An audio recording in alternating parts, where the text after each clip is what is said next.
Alright, time for chapter 6, and we managed to rescue Deji from the forces of darkness. All you How need to know, fitting. Deji, is that we had a filler chapter where we killed a crow witch, and then we started entering the land of vampires, and you're just in time because we just entered the castle through the sewer system. You see, folks, we managed to save Dej from his demonic wedding, and on the way we found a secret manuscript that foretold of the very company working on this game unearthing a relic long since lost to us since 2005. Okay, I think we did mention Java in the past event, not in the past, but in one of the previous parts about our wishes for Mercury's team. But yeah, by the time we're recording this, we just are fresh off the Nintendo Direct of E3, where it definitely seems like Mercury's team are the ones doing the new Metroid 2D game, 2.5D game. Okay, Very much confirmed. Yeah, okay.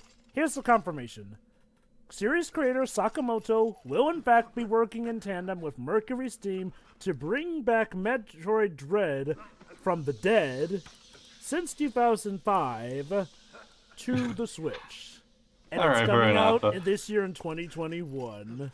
However, we're not just inside the castle, not inside the castle just yet. Now we're inside its courtyard, but we need to find a way to open its main door. So speaking of Mercury's team, Tio, was Lords of Shadow like their first start? Breakout game? Well, the first start, I think so. No, we might have done something before, but let me check again just to be sure. Regardless, even if it wasn't, this was clearly their breakout game. And all the same, I gotta say, it's interesting to see where they've gone. How could I forget? What? Okay, their first major game was American McGee Presents Scrapland, which I haven't played, but I only heard. It's another interesting experiment from him. Then they did a 2006 game for Java called Zombies. Wait. So they went from American McGee to freaking Java? Dang. Yeah. Well, keep in mind, American McGee's Scrapland was only for PC and the original Xbox. But here's the kicker. This game, I actually remember hearing about it. They're responsible for making the 2007 game of Clive Barker's Jericho. Really? If you remember, that particular game was actually very hyped at the time because Clive Barker, if you don't know, is the person behind things like Hellraiser, for example. And this instead was like he wanted to launch this new franchise. Codemaster was actually the publisher of it. I don't know if they still own the IP, which in this case will mean EA owns it now. Oof. But was on Mercury's team, and it's about a team not too dissimilar to, say, the Rainbow Six team, for example, but specializing against paranormal stuff, which has a structure similar to, say, as above so below. We have to enter a specific... Their specific mission is to track down essentially what is the Antichrist, and in order to do so, we have to enter a place that is kind of like of a dungeon where the more they progress forward, the more they go backward through time, until they have to reach the creation of a world and kill the Antichrist. It's kind of trippy. It's not a great game, though, keep that in mind. And it ends on a cliffhanger that has never been followed. So, there's that. But I can tell you this, it's still not the worst thing happen, and again, this is kind of like their breakout game. I'm frankly just surprised that Konami contacted them to have a try to Castlevania, and they were lucky to find out a team that were actually a fan of Metroidvania genre. Let me check if because Dave Cox, if I recall correctly, is still one of the key people there. I wonder if he's also personally worked on Samuel's Returns at the very least. Sorry, for some reason I keep mistaking Mercury's team with Silicon Knights. Thankfully, these are very different companies. No, Dave Cox did not work on Samuel's Return, but it's fine. It's not really big of a deal. I don't know much about their original IP, Space Lords, but it's still doing fine these days, despite being released in 2017. So there is that. The multiplayer focused. Anyway, now we're in a cell that the vampires use for their own amusement by throwing prisoners in there and forcing them to fight with each other or with skeletons and other similar enemies. Shit. The thing about the skeletons, like I said, is that they parry a lot thanks to their shield, but if you actually keep wailing on them, it will actually break at some point. But after you kill a certain amount of victims, the vampires decide to free a warg. What they don't know is, if you remember, Gabriel can now tame creatures like the warg, meaning that we can use them. We can use it potentially to climb out of this prison. Ow, if I don't die first, well.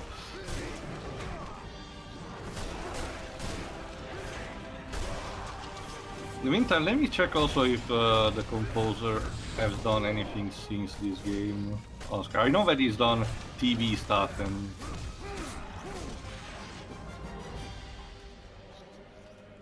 Okay. Okay, we think we're about to get, oh no, not now, we're getting later, another scroll. Okay.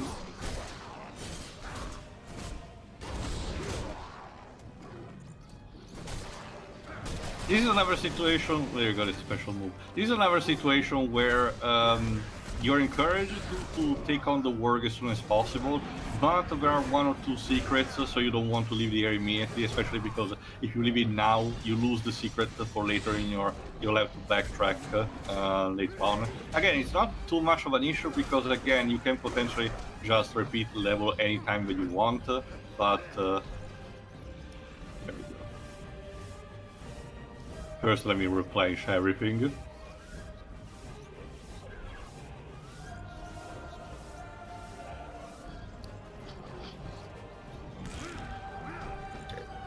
There we go. Next scroll, Jova. Right. As soon as he pops up.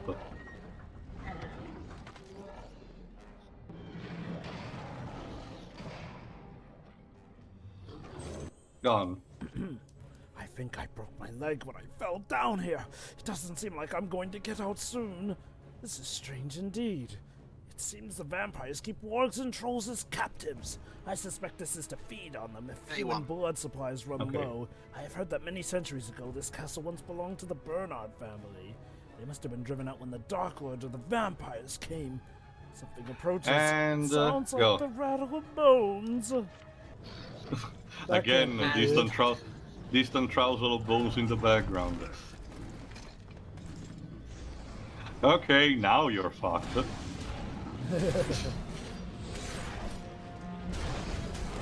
They were not expecting someone to actually climb that. You don't really. I think this is actually the last time you actually get warg to actually ride, so we'll have to say goodbye to him as well. Oh, alas. You fought valiantly. And by that I mean, you know, done your purpose. Oh, fuck off. There we Careful not go. to fall. Oh, Joe, we gotta be careful not to fall off here. I was quoting Sonic Heroes. Ah, okay. That's the Sonic 06 one that I used. Because I feel that's the one where just the Witches in the Roof says it. Like, gotta be careful not to fall off here. I have heard that the relic of the Abbey can not only destroy vampires, but combined with light magic, can also create a temporary shield that surrounds the wielder. How I wish I had such an item, but the vampires are strong and shit. But yeah, it's actually a good hint. If you use a holy water with while your light magic is on, you do create an actual shield that reduces the damage you take for a while. Actually, oh, it's better. There's that. Also, nice camera angle. It sort of implies something's watching you from behind now, doesn't Thankfully, it? no. The troll was like the small troll was kind of like one occasion. However, the next speed there you go is chock full of skeleton that you're forced to fight in a very tight space.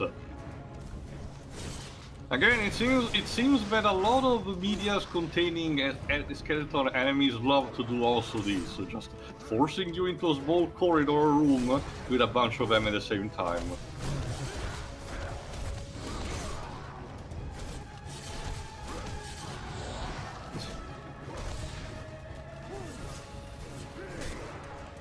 So, I do wonder, why Mercury's team of all companies? I mean, don't get me wrong, it's probably a good thing they got their big I don't break know with this either. game. I honestly, Okay, I would actually like what happened of this, even though you're usually the one to say this. Wait, are you talking about in terms of Metroid or this one? No. One. For Metroid, like I said, for By the Metroid, time it of was Metroid, kind of. it makes sense because by then they It was definitely kind had of more logical because, as we will see, Mirror of Fate replicates actually a traditional Metroidvania, even if it's set with on a smaller scale.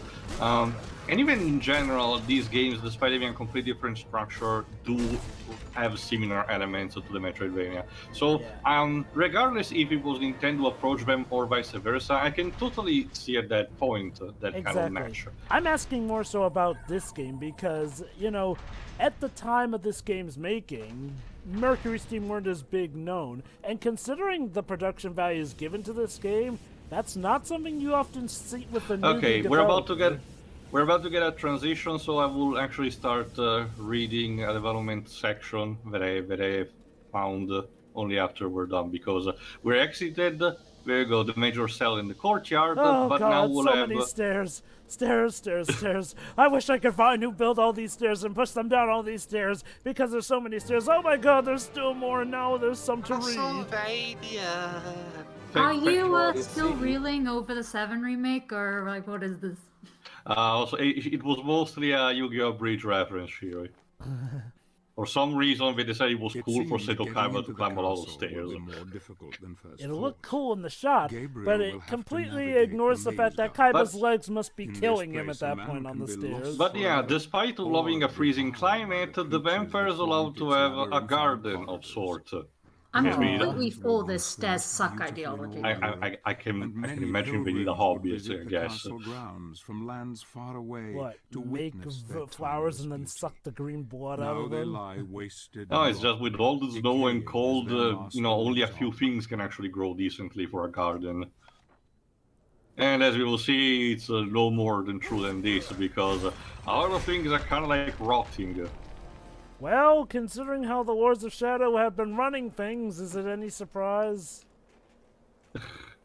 True, it's also the absolute state of the world, so there is that.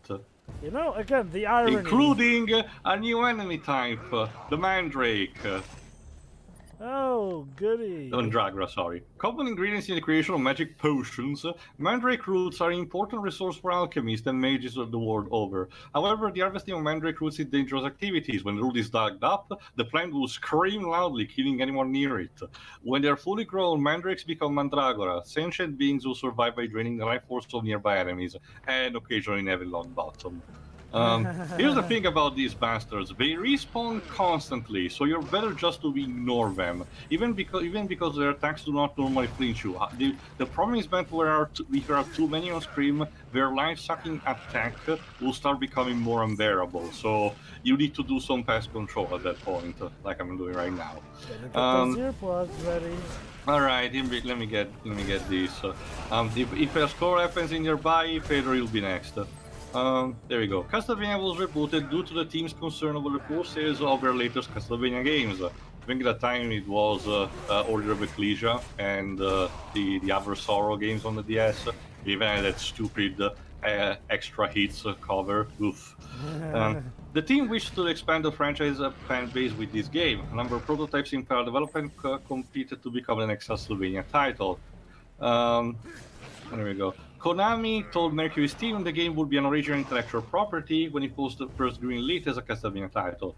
Konami eventually went to cease work on Lords of Shadow while it was still in early stages until David Cox, like we mentioned, showed the Japanese senior management the game was offered help of video game designer Hideo Kojima.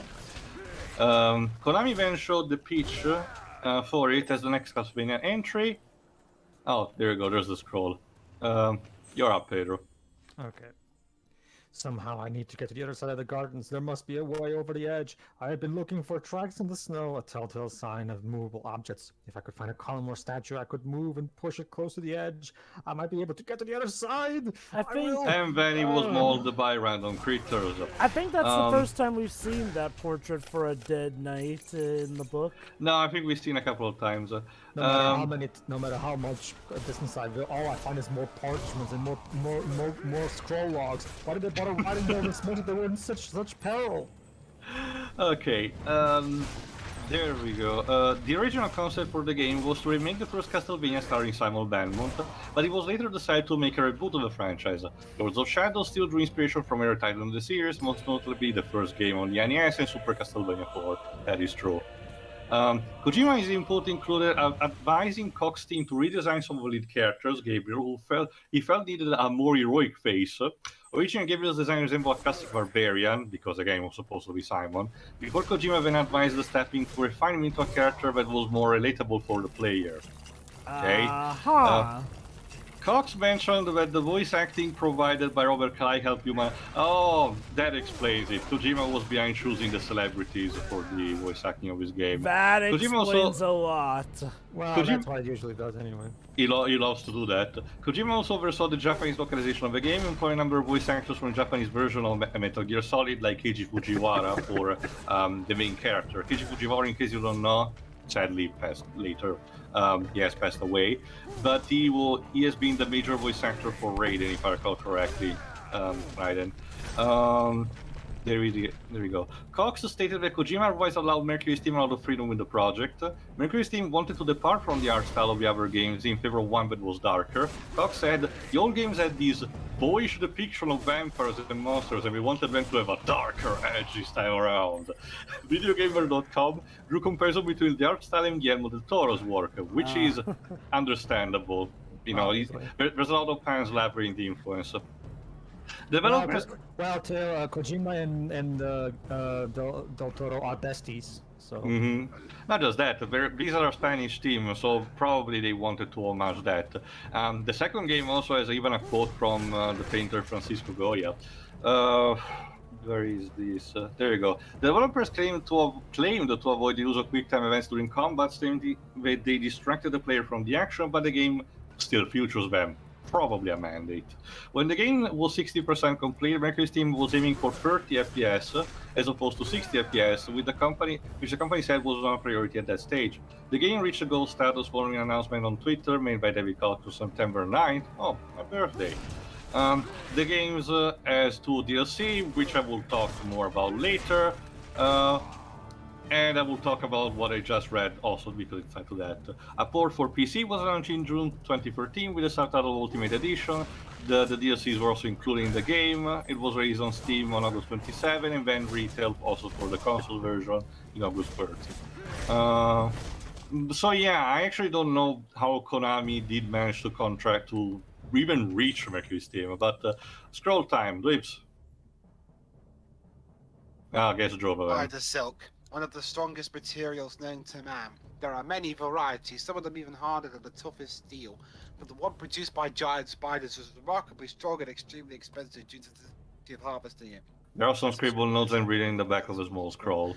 People of Weigel have pointed me to the abandoned castle gardens. If I managed to get my hands on that raw silk, I could leave the area. Oh no! Yeah. Sorry, Spider-Man, you're not allowed to go away. Here's the problem. I think the owner of that silk may have a few issues with her taking it.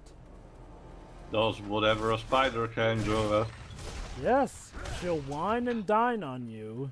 So maybe we should start actually running away from this instead of writing about how we need to run away from danger.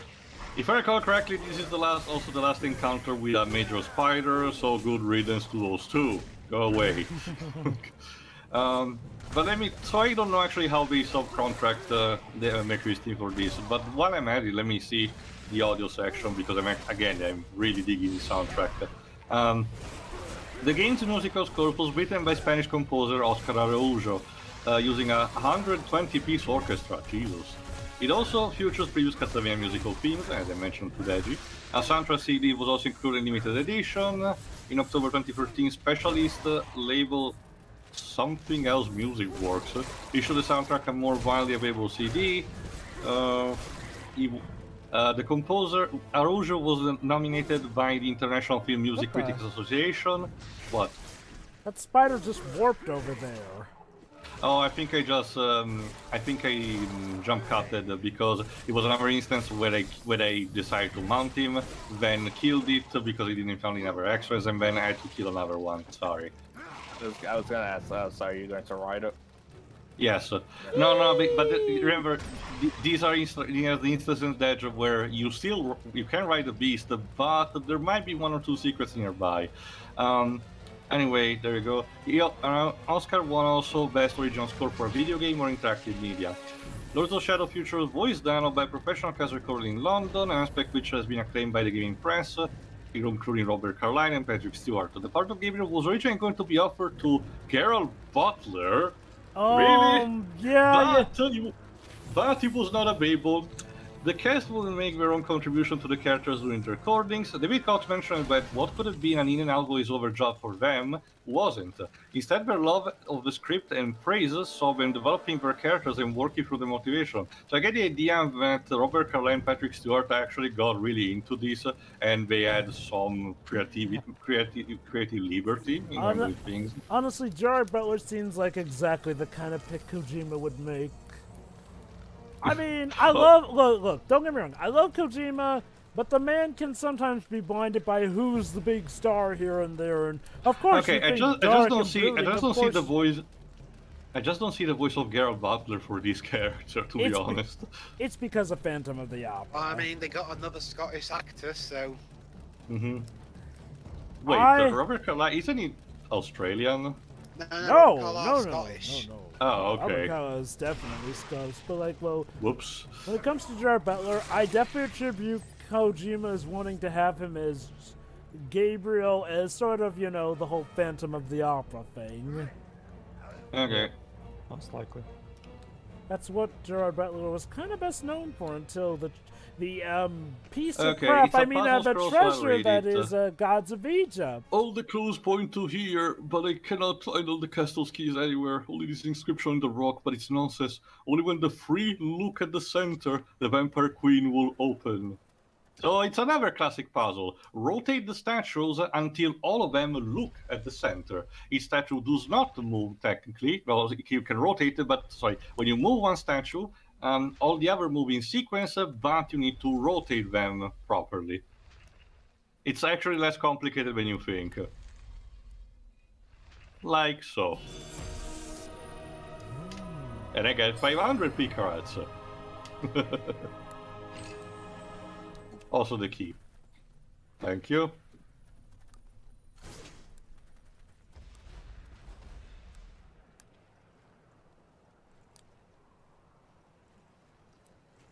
Now I just need to get back to the entrance and I should be able to actually enter the fucking place.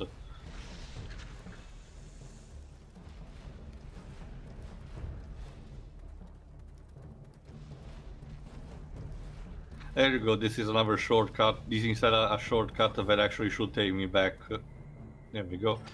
To the... there we go, back to the courtyard area.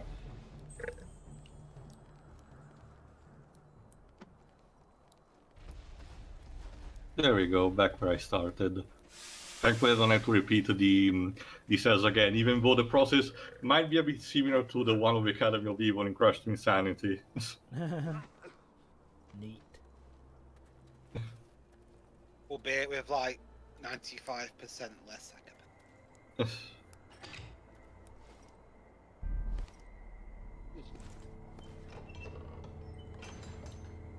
Is anyone home? I need to control the boiler room. I need to become the Warrior of Darkness. I'm sorry, wrong franchise. Don't you mean the Lightbringer? No. It's about time. No, that is referring to the critically acclaimed MMO Final Fantasy XIV. Oh, don't do this. That's a free trial that allows you to roll up. Guys, I got it. It's about time, Mr. Belmont. We ordered that pizza 1,000 years ago. Well, it's a bit hard to get it, hot enough with all this snow around. 15. It's a good job you got here, because it's a good job you got here. You nearly fell under your 1,500 years or it's free policy. Do you have a microwave? I'm not sure they do. No, we're in the old times. But here's the problem. Put it over the fire. Here's the problem. We did started, entering the castle when it was around like the morning, but since he had to take its must be time in on order his to guard enter, now, Gabriel, for appearances can be it's like deceptive. Twilight. I It's have almost, heard you know, that Twilight in this period, place, meaning that night one will may descend upon face one's soon. If deadliest Gabriel doesn't foes hurry without up, the realizing vampires it will be until it is strengthened by the too late. darkness, so let's go. Unfortunately, there's another locked door. Fucking hell. Allow me. What a terrible night to have a curse. Sadly, we don't actually quote that line, not even in the sequel. What a shame. Define a good night to have a curse. A good night to have a curse is, well, One you before know... exams, because you have an excuse to not do them. You'll have to do it eventually. So yeah, here was the gimmick. Since it's still Twilight, there are some rays. Unfortunately, the vampires have decided to just, you know, cover very, very roughly some of the actual windows with curtains and wooden bars. So first, you have to actually deal with these. Then you actually need to start destroying the boards, because if you don't, they're gonna keep coming out from that hole in the ground. Man, that one went hardcore. He's practically a flaming skeleton, but he's still going at it. Yeah, that's the thing. The vampires do not get actually stunned while in the sunlight, but they do get substantial damage. Though keep in mind, as soon as they enter back a shadow area, they activate this kind of healing move to actually regenerate that specific damage. The one that you have inflicted with the vampire killer, that one does not get regenerated. It's called the vampire killer for a reason. Oh, it's also a neat mechanic. They could have easily just made it so that that, you know, they heal all the damage, you know, regardless of the one that you did. But this is actually a nice touch. I mean, it'd be a pretty shitty vampire killer if it didn't be a vampire. Yeah. What would you call it then? Vampire inconveniencer. The goddamn whip from Captain N. No, I got a more fitting name for it. Don't forget, it actually has a wheel on its own. No, I got a fitting name for it. Sword. There we go. That's it. It's just a sword. It's funny you mentioned that, Dibs, because believe it or not, the sword is apparently the most highly upgraded version of the whip in Castlevania Haunted Castle. Which one's that? There's like a million games. That's a game people hate. But okay, it's okay. the original. Okay, it's not the original, but it was like an arcade game that was actually inspired in terms of composition by the original NES Castlevania. It's actually kind of complicated. Like how Smash Ultimate actually paid homage by making remixes from that arcade game scene.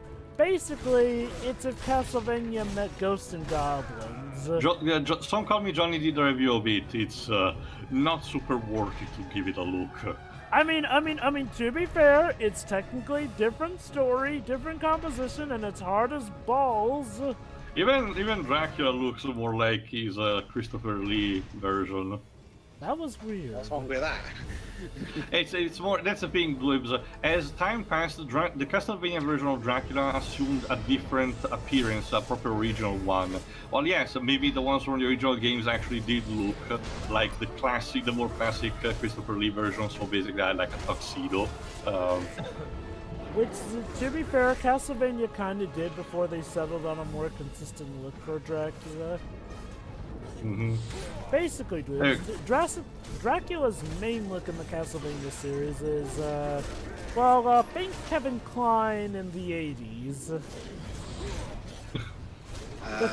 The classic... Well, it has to be the only Kevin Kline the only thing I've seen of Kevin Kline was the Wild Wild West.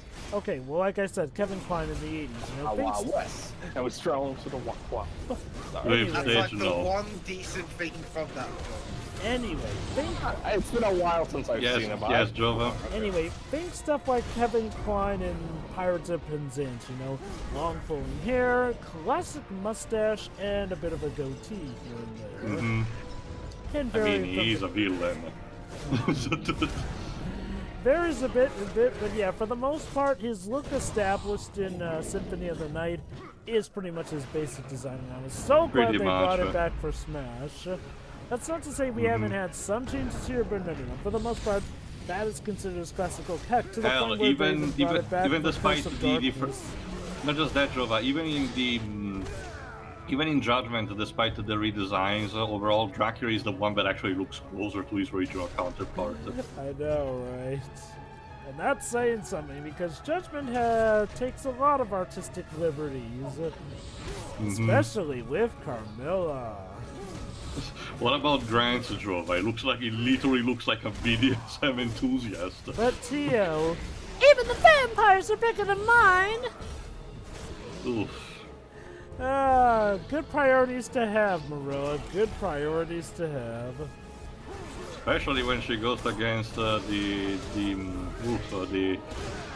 forgot her name. The one who controls. No, the one who controls the animals in Rondo of Blood and Symphony of the Night. There we go. Tio. The girl who controls animals in Rondo of Blood and Symphony of the Night, she is the one obsessed with that. No, that's what I mean. I think there's like. Yes, go on, Waves. Yes, Waves? Whatever, you were saying, Tio? Whatever.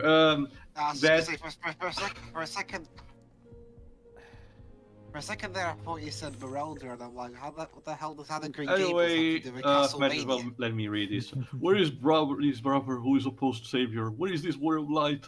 More lies dreamed up of the church to keep us subservient over will, no doubt. Hi, Is it possible where God exists when he allows the murder? Tips Fedora. Anyway, Is this Lords of Shadow or Fire Emblem Three Houses? I might find this place pretty cool. I don't know. Really? Wait, hold on. See- Wait, hold on. What? Sure, you of all people would find this place cool? That's actually pretty neat. You did not hear what I said. That's But a yes, pun, Pedro? Jova. That's a pun. No, she was saying that Anne might have found this to be cool. That's what she said. Oh, that, okay. Well, that's the thing, Dwebs. Who knows? Maybe this would be something. Maybe this would be some kind of Anne with an fever dream that she would have. I don't know. Anyway, you were saying, It could Tio? work. A really dark fever dream. I will say that yeah. I think there's the story mode of Judgment does have a specific interaction between Carmilla and the character from Rondo of Blood in Symphony of the Night. Well, yeah. Imagine Anne I- talking about this shit in Sunday school. Hold on, sure they're talking. Go There ahead. we go. Simple light puzzle solved already because I positioned the mirror in the correct order for a stand.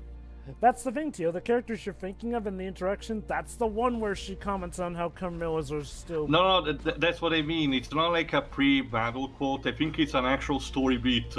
Oh, yeah. Yes, Oof. it is. And we all remember it for it.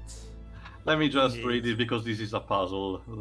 A number set of magic rooms. The text engraved in these walls had the clues to activate them. There are 5 rooms in total, 2 of which are blue. The 2 rooms placed to the west are the same color. The 2 rooms placed at north are both red. You got that?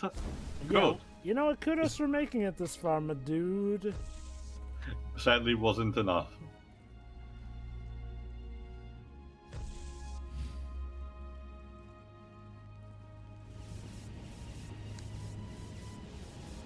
And you're right. Shall we get and my move CY? on. Shall we get my CY sock puppet out? Sadly, No. Thank you. No. Sadly, the upgrade that is probably spotted up there is not for the taking because we don't have yet the proper relic equipped. But we'll get that, so I'll get it full screen. And I got 600 picarats this time. Unfortunately, the gate is taking this sweet ass time in order to raise up. So it's just a matter of waiting. I know, right? Nothing really is gonna happen in the meantime. You need more gems, Tio. Oh shit, I forgot. Twilight was happening, meaning that, the protection given by the sunlight is gone. Wouldn't that also mean... So, you know what this means? It's an endurance round until you have to wait. You have to wait until the gate decides it's a good thing that it has raised enough, and you can actually progress through the door. So I will just cut to that. Man, what a long 3 days. Hold on. Finally Now figured we're out, about to get a new character and a new minigame. One of my favorite, actually. You're the character of the minigame. Both. Both. Hello. Is Hello. it Going to Skeleton play? Donkey Kong? No. It's just This a- is The board is ready for you. a vampire, but it's not like an actively aggressive one. One that wants You to like it? play a game with I'm us. looking for- A puzzle Don't you want battle, to if play? you will. I am here for the Dark Lord. I'll tell you where she is. If you play my There you game. go. I'll Your see if I character can is pencil you in for an Mother appointment. doesn't like Your visitors. character is Laura, and she's voiced by Grace Vance, If another you TV actress. play. I don't No, have actually, time Laura for was games. the I must find her fuck now. Laura was the mute girl. I won't help you. I will mention her later. Why not? You won't ever find her. Only I know the secret Ah, way. really? I'll let you make the first move. All right. I mean, in chess rules, whites move first.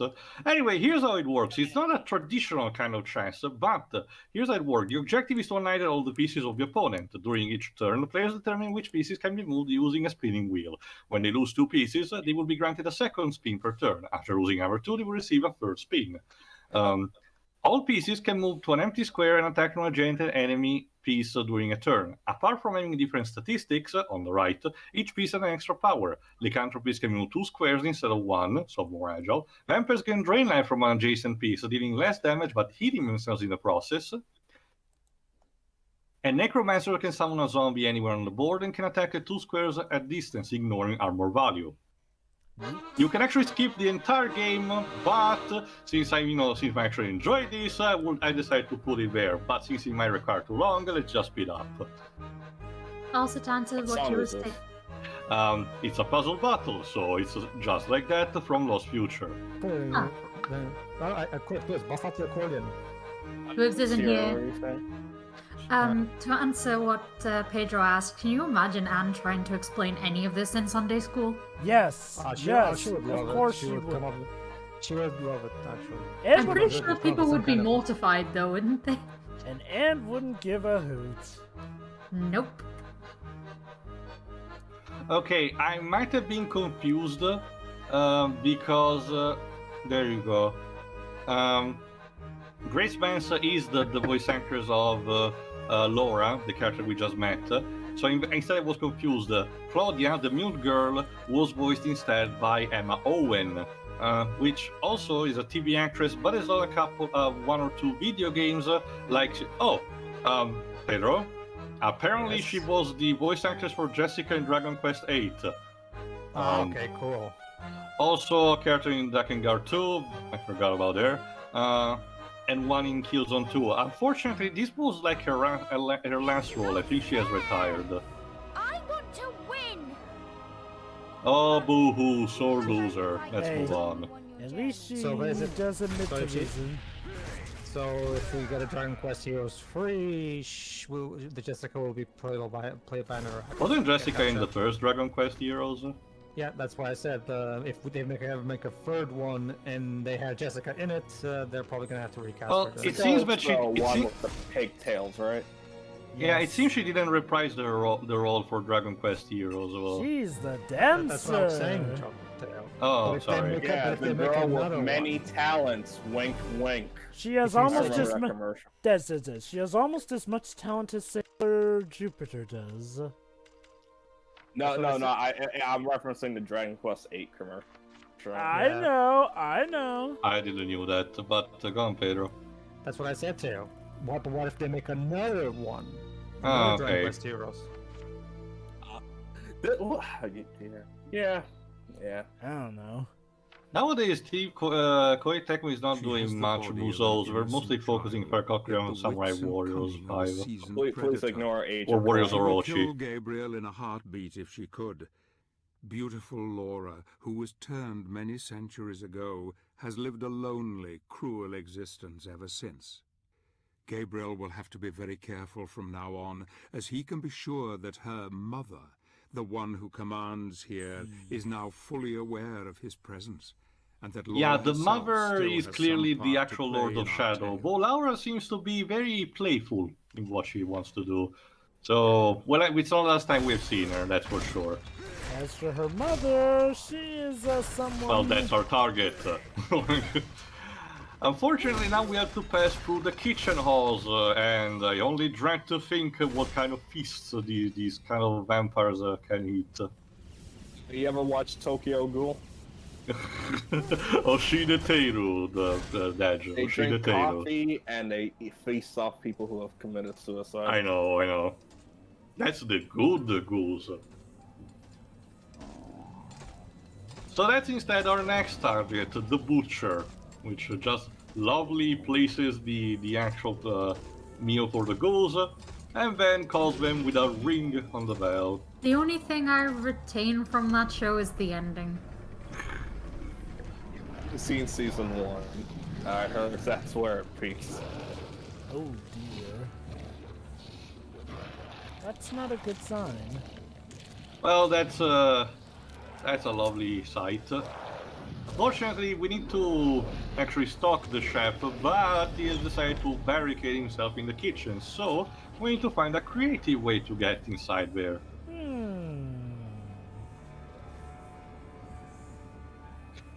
So, Pedro, dare I ask, how would you rate the hygiene conditions of the place?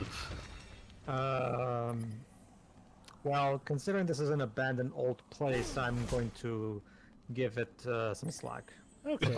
It's not like this place is in service anymore or anything. So. To be fair, it is infested by the vampires, but you have a point because we're actually using it only for the ghouls, it seems. Well, it's vampires then. I mean, vampires don't give a shit about that stuff. Although, from what I've heard from the Ghoul Yelp reviews, apparently they're rating it 10 out of 10.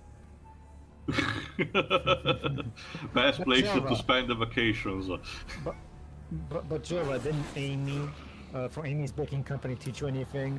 All those bloggers are just trolls and evil people. You know? Of course. Another thing that I only briefly mentioned when first we met the ghouls, if they actually eat the something from the cadavers, they gain this putrid aura and they actually can start vomiting on you, which counts as a poison attack, meaning that if you don't use the line magic, your health will decrease very quickly. Huh. There we go. Because that's the thing, Jova, ghouls are mostly associated with rotten meat, which, turns into poison. Exactly. However, just killing them, it's not like he's gonna call the chef back. So the cutscene was a good indication. What we need to do is to, first clean up a bit the place for ourselves. To quote from a Smash song, ring, ring, ring the bell, ring, ring. Well, while you're at it, Jova, go ahead for the next scroll. The castle cook has a key which I need. Damn, he looks repulsive. I dread to think what he feeds to those ghouls. I must have that key, but how? I must lure him out or find a way into the kitchen where he prepares his gruesome meals. No small task for how he looks, unworthy opponent, and I am certain that I can do it. Well, he couldn't. Yeah. What you need to do is to do what the cook did. There you go. What? Ring the bell, which will attract more ghouls and will allow you to enter one of their actual conducts. However, what you need to do is to give them something to eat. That alone will not suffice, because if you see that there's nothing there, and they will actually enter back. So what you need to do is to reach instead the cantina, I guess I'm gonna call it that, the wine, whatever winery this fucking thing is, and take a piece of meat from this lovely cauldron. Who thought that ghouls could be shy?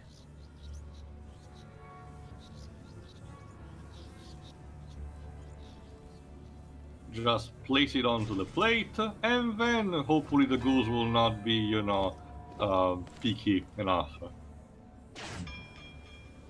There we go. How about it, boys? Then you need to approach the place here, and off we go. Just hope none of their friends are back there waiting for you. Thankfully, no. All we need to do is to just reach the... there you go, the kitchen, and we should be able to actually confront the chef.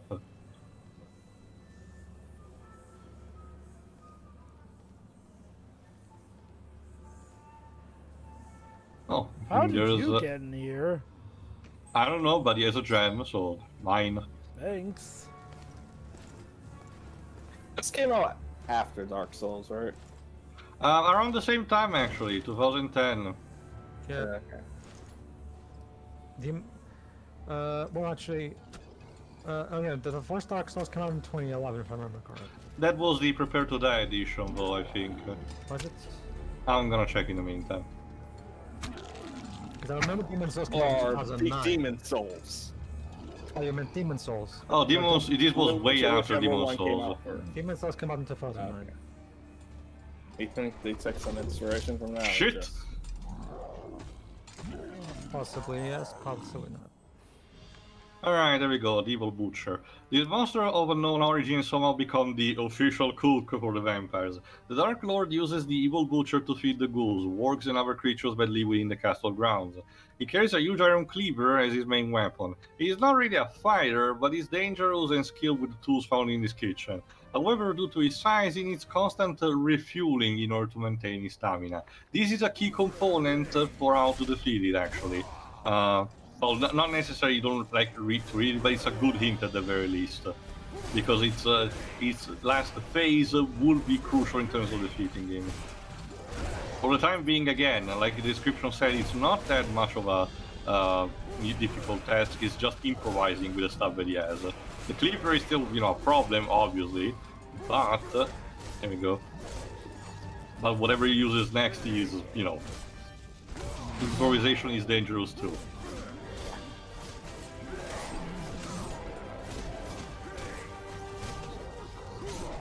Ow.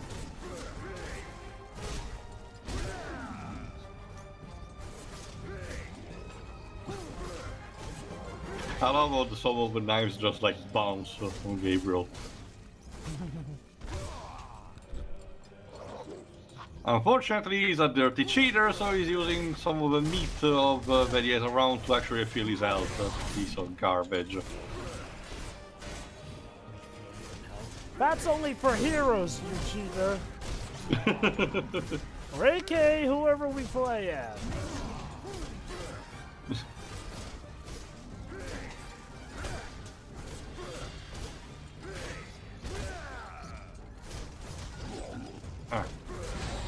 The cool thing is that if you manage to attack him enough, he will not regenerate as much, as he normally would. So at the very least, you're still encouraged to, do something instead of just leaving him there. And the Shadow Gem does help you actually dealing that kind of extra damage that you might need for the occasion. Jesus.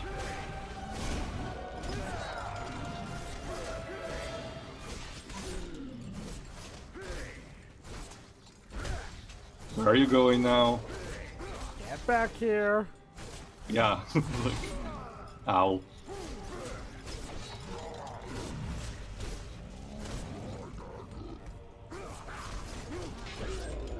There we go, I mentioned parry. Yeah, you also get some of the upgradable skills. You also get a couple of extra attacks if you manage to parry correctly. So it's if you're good with reflexes, it's a good thing to invest in those as soon as you can, because that also helps you in both dealing enough damage and also feeling the focus belt. Ow. Okay, when he finally reaches that critical health, he will just decide to drink whatever he was cooking there. I'm not even sure what's that supposed to be. Probably some Pepto-Bismol, I don't know. And he will use that pot as a cover. At this point he's technically invulnerable, but at some point he will decide to act a bit dumb, like this. This is the moment for you to strike on the head like this, which leaves the cleaver open for you to grab it. But let's see, if it opposes too much resistance, who am I to refuse? There you go, you can have it. This is actually one of the sequences that is much more details in the concept art. It's actually pretty cool to see it, how they imagine it in motion. And he disappeared in a puff of smoke. Like most of the enemies. Let's get the key. And let's get out of here before the stench corrupts our clothes. One has to wonder, what was the evil lord even paying him for? Well, with? extra food for himself. Don't you see, Java? Evildoers don't need currencies or something. Alright, I forgot you guys are still here. So Sorry. basically, Tio, you're saying. home, So wait. Shelter, Tio, clothes. are you saying that Starfleet is evil because they don't use currency either? Well, that's the thing, Reeves. Over the decades, there are a lot of discussions about how the bright future depicted in Star Trek might not be as much. But I don't want to piss off too many Trekkies, so I'll just leave it there. They'll get pissed off no matter what you say. But anyway, also for some reason the Star table Trek was. the table regenerated. Moving on. If you go back to the Star Trek was literally just for society. you go back here, you will That's find another society. corpse with an actual life gem. So it's also a Lovely. good thing to backtrap. Also a crystal source. Ah, that was our time held in the cafeteria. Hope you're enjoying the tour, sir. This food stinks, so I'm gonna do what any sensible person would do. I'm gonna wreck this entire canteen. Well, No, close no, enough. no, I no, thought no. you were gonna say flip the table. So. Also, Mr. Train, please be careful. Tio, I want to keep this playthrough as Cora-free as possible. Well, I mean, flipping a table is not exclusive to Korra. Yeah. Well, that's the most infamous thing from it, though. No. really. No, there are Anyway, much more infamous things. you have sadly defeating the butcher. The butcher is not actually the thing that ends the chapter. You have to go through another round before doing another light and shadow kind of puzzles, which is it's actually one of the more complex of the entire game. So it's very suggestive that you take advantage of that crystal mine that is there in order to form a complete one and basically insta kill all the enemies that are in the area, which is something that I'm about to do.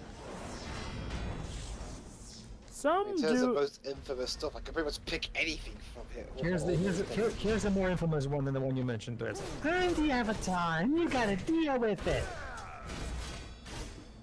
Okay, to be for- honest, I forgot to which be specific honest, one it is. That was at the beginning. That's the very beginning. That's literally our introduction to her. Although- too.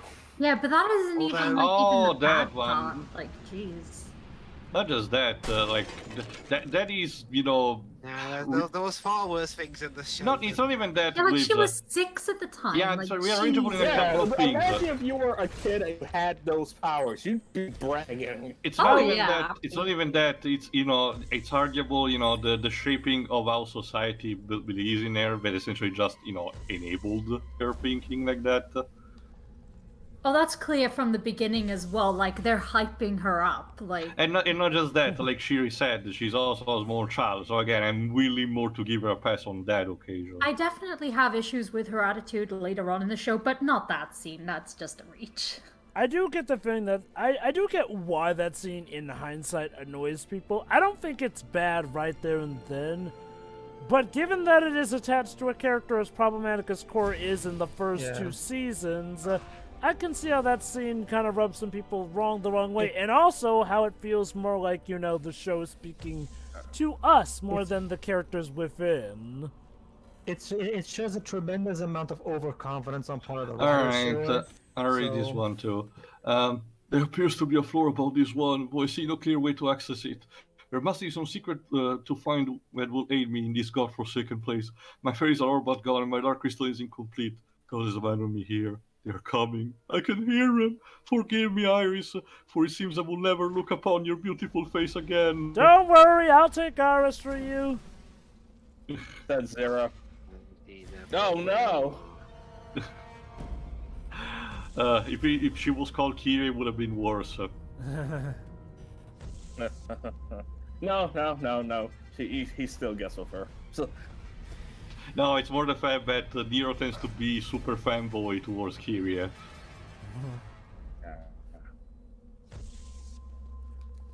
Alright, the actual hint that you get in here is to look at how the statues are structured, and depending on, if I recall correctly, how they actually hold the spears. There we go. Only one remaining.